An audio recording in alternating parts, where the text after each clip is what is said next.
Maryland rewrites the rules for local land use planning. Maryland has passed legislation that fundamentally rewrites how counties and local jurisdictions are required to plan for long-term development, with changes taking effect October 1st, 2026. Senate Bill 197, passed with bipartisan support in both chambers and returned on April 3rd, 2026, replaces the existing framework for comprehensive planning with a new structure that elevates climate resilience, environmental protection, and community equity from optional considerations to mandatory planning elements. What the law actually changes. Under the previous framework, local comprehensive plans were built around familiar categories: land use, transportation, housing, and water resources. The new law replaces that structure with 8 required elements: land, transportation, housing, economy, equity, resilience, place, and ecology. 3 of those additions carry the most operational weight. The resilience element requires jurisdictions to formally assess exposure to flooding, sea level rise, coastal storm surge, and infrastructure vulnerability, and to develop long-term strategies for recovery.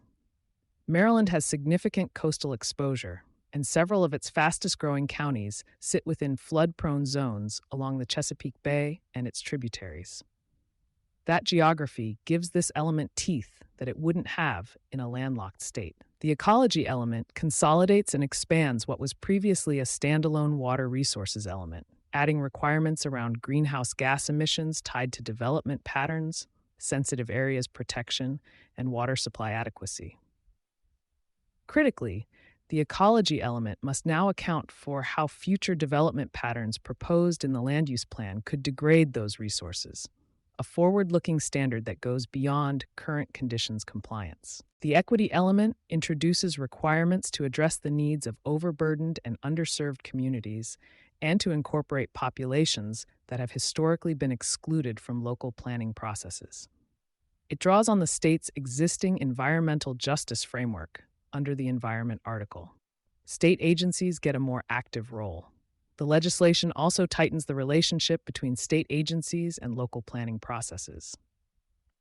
The Maryland Department of Planning, along with the Departments of Environment, Transportation, Housing, and others, are now required to provide data, technical guidance, and best practices to support each planning element. That's a meaningful shift.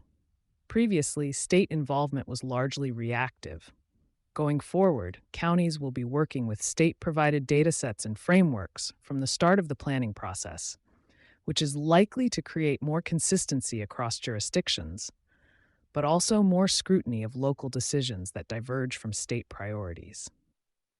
You've been listening to Sustainability Soundbites by Environment and Energy Leader. For partnership opportunities, please reach out to our team.